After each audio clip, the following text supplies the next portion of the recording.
जय श्री कृष्णा दोस्तों, मैं विकास मल्होत्रा स्वागत करता हूं आपका लाल किताब एस्ट्रो सेंटर चैनल पर। दोस्तों, आप सभी लोग जानते हैं कि जन्माष्टमी का पर्व बिल्कुल नज़दीक आ गया है। मैंने जन्माष्टमी 6 को मनाई जाए या 7 को मनाई जाए, इसके लिए एक वीडियो शेयर किया हुआ है। उस वीडियो का लिंक आपको डिस्क्रिप्शन बॉक्स में मिल जाएगा। उस वीडियो को ज़रूर देखें, आपकी कन्फ्यूजन दूर हो जाएगी। कुछ उपाय भी शेयर किए हैं जिसका लिंक डिस्क्रिप्शन में दिया हुआ है, वो उपाय भी आप कर सकते हैं। लेकिन बहुत सारे ऐसे व्यक्ति होते हैं जो उपाय नहीं कर पाते या जिनके लिए उपाय करना मुश्किल होता है, तो आज का वीडियो बहुत बहुत खास है।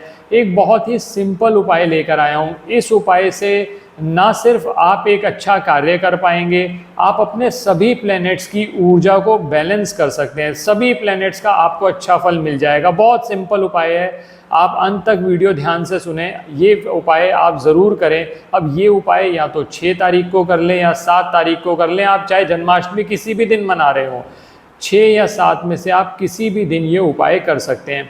और दोस्तों, भगवान कृष्ण का तो ये है कि अगर भगवान कृष्ण की आप पूजा कर रहे हैं, आप किसी भी समय पर, किसी भी तिथि पर, किसी भी मुहूर्त में कर लें, आपको लाभ ही लाभ रहेगा। और ये उपाय भगवान को बहुत प्रिय है। गायें, गौ माता के लिए एक उपाय आज आपके लिए लेकर जो आया हूँ, वो उपाय आप करेंगे तो आप अपने सभी प्लैनेट्स को बैलेंस कर सकते हैं। पहले समझ लेते हैं कि ये उपाय है क्या। इस उपाय के लिए आपको छोटा सा एक काम करना है। चाहे 6 को या 7 को आप पूरी बना लीजिए, पूरी के साथ चावल की खीर बना लीजिए। अब इसके अंदर इंग्रेडिएंट्स क्या रहेंगे, उन इंग्रेडिएंट्स को ध्यान से समझ लीजिए और उनमें कौन कौन से प्लैनेट्स इन्वॉल्व होते हैं ये समझ लीजिए। मेनली जो प्लैनेट्स हैं वो 7 प्लैनेट्स माने जाते हैं। राहु और केतु छाया ग्रह माने जाते हैं, लेकिन जो आज का उपाय मैं आपके साथ शेयर कर रहा हूँ, आपके राहु केतु भी अच्छा रिजल्ट देंगे। कुंडली की पोजीशन देखने की कोई ज़रूरत नहीं है। इसी वजह से आप लोगों के लिए ये उपाय मैं इस वीडियो में लेकर आया हूँ।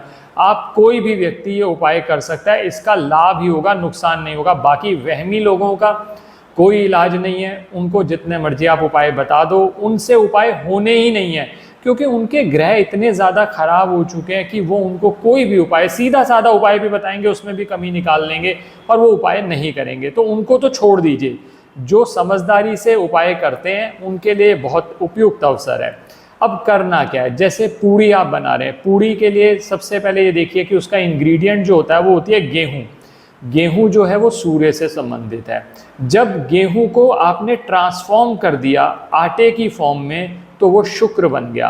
अब आपने आटे की पूड़ियाँ बना ली, उनको जब आप तेल में तलते हैं तो शनि की इन्वॉल्वमेंट है, क्योंकि तेल शनि से संबंधित है।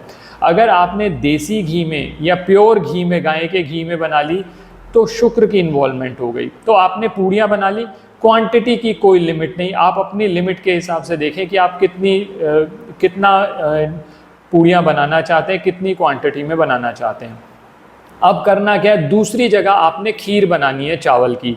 जो चावल है वो चंद्रमा से संबंधित है, जो दूध है वो भी चंद्रमा से संबंधित है। अब इस खीर में क्या क्या चीज़ें आपको एडिशनल डालनी है ताकि सभी प्लैनेट्स की ऊर्जा समाहित हो जाए, वो समझ लीजिए।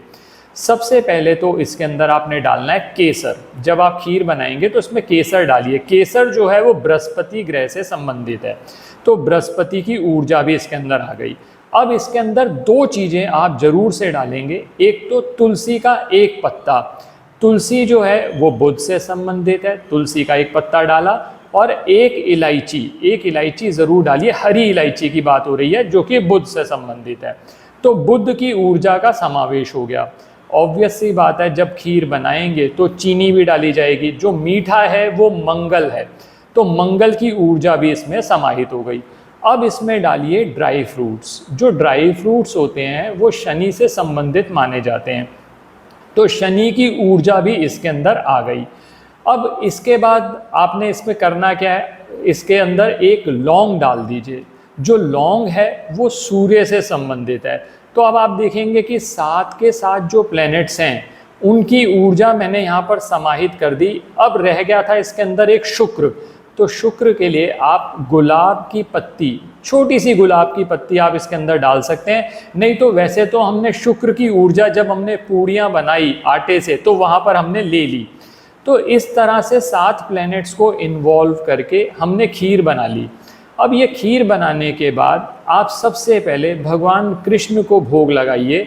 इस खीर का भोग लगाते हुए भगवान कृष्ण से मन ही मन जो आपकी समस्या चल रही है, चाहे वो कर्ज से संबंधित है, चाहे आपकी मनोकामना, बहुत समय से आप कोई मनोकामना लिए चल रहे हैं। बहुत से लोग कहते हैं कि हम अपना घर बनाना चाहते हैं, तो आपने अपनी मनोकामना भगवान को निवेदित कर दी। आपका बच्चा नहीं पढ़ता, बच्चा बात नहीं मानता, आपने ये सोचते हुए भगवान को निवेदित कर दिया कि भगवान ये बच्चे का कल्याण करे, ये बच्चे को सुधारे। कुछ भी अपने मन में जो प्रार्थना है वो आपने भगवान को दी।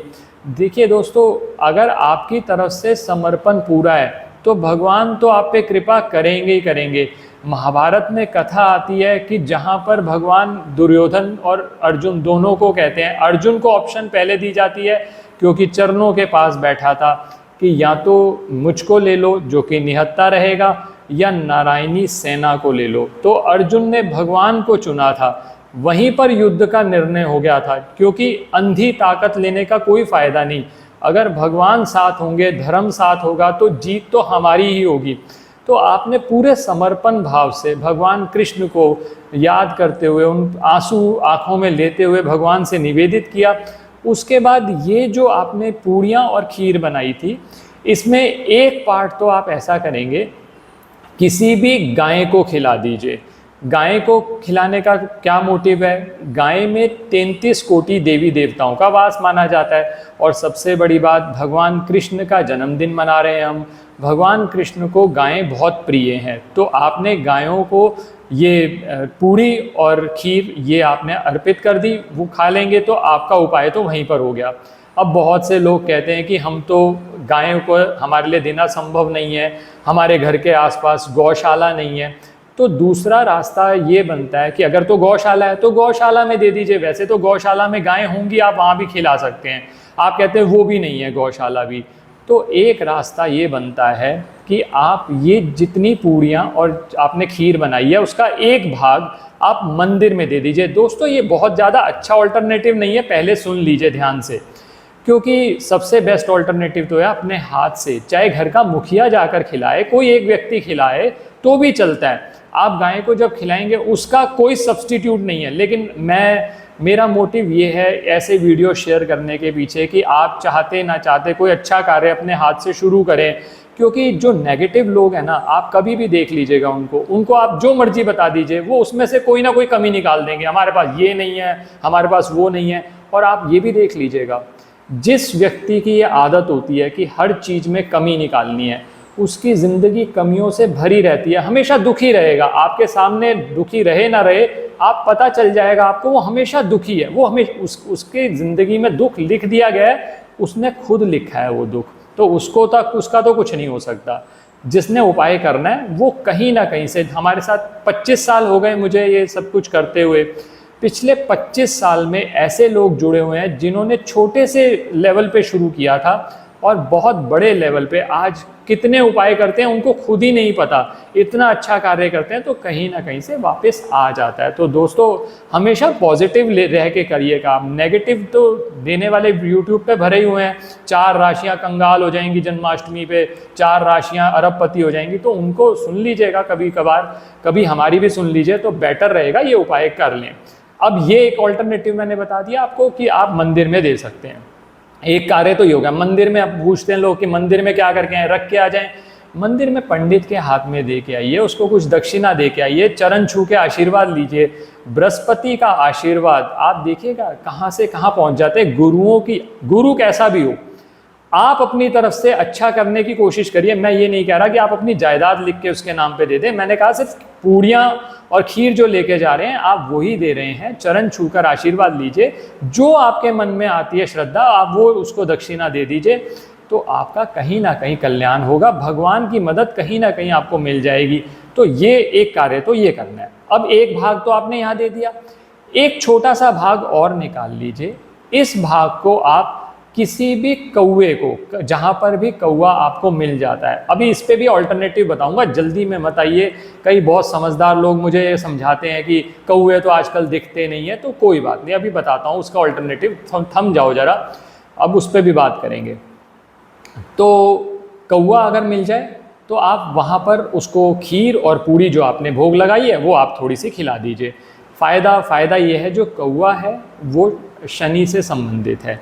जब आपने ये खीर खिलाई जिसमें सभी प्लैनेट्स की ऊर्जा है, तो शनि भी, और कौवे को खिलाने से पितृ भी प्रसन्न होते हैं। तो आपने एक ऐसा दिन चुन लिया जहाँ पर आपने पितरों को भी प्रसन्न कर दिया, कौवे को खिला दिया, और उससे जो सब सामान है, इसके अंदर शुक्र का भी वास है, तो शुक्र और शनि मिले तो केतु भी उच्च का हो गया।